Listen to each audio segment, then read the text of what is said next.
What's going on? Welcome to another Slow Six Fix, and this is going to be a brief one, but we're going to be showing you how to use a coolant system pressure testing kit.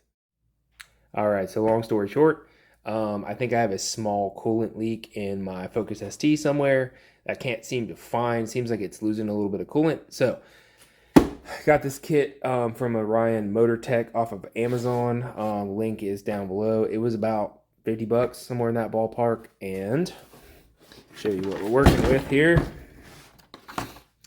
Comes with all sorts of different stuff. Ta-da. So, comes with all sorts of different radiator cap attachments and all that fun stuff.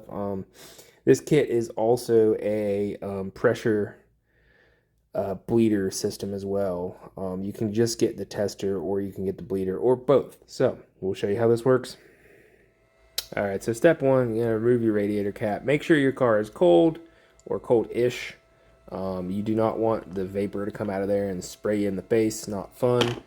That's actually just the cap for the overflow tank. There's two ways to do it. You can either use that, or you can use the actual radiator hose, or like cap on the radiator. This is for the expansion tank.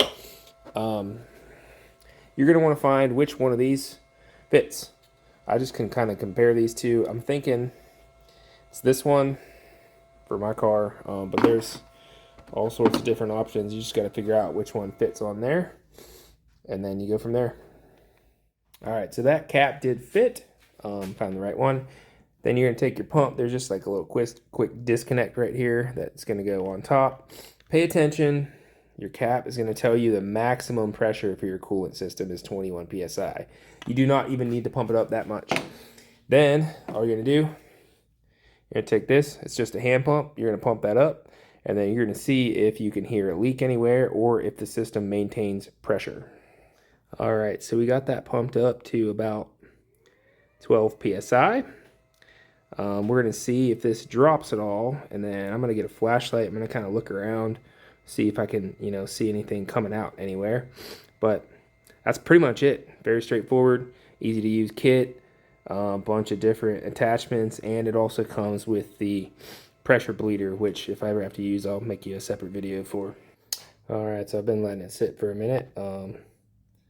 Pump this up to about 15 psi, and it seems to be holding pressure pretty well. So that would lead me to believe I don't have a leak. I might put a couple drops of dye in there just to be sure, UV dye. But there you go. And then so when you're done with this thing, all you got to do, there's a button right here on the top. Push that button in. That'll release the pressure from the valve. So you can just take this off, and that's it. Hope this was helpful.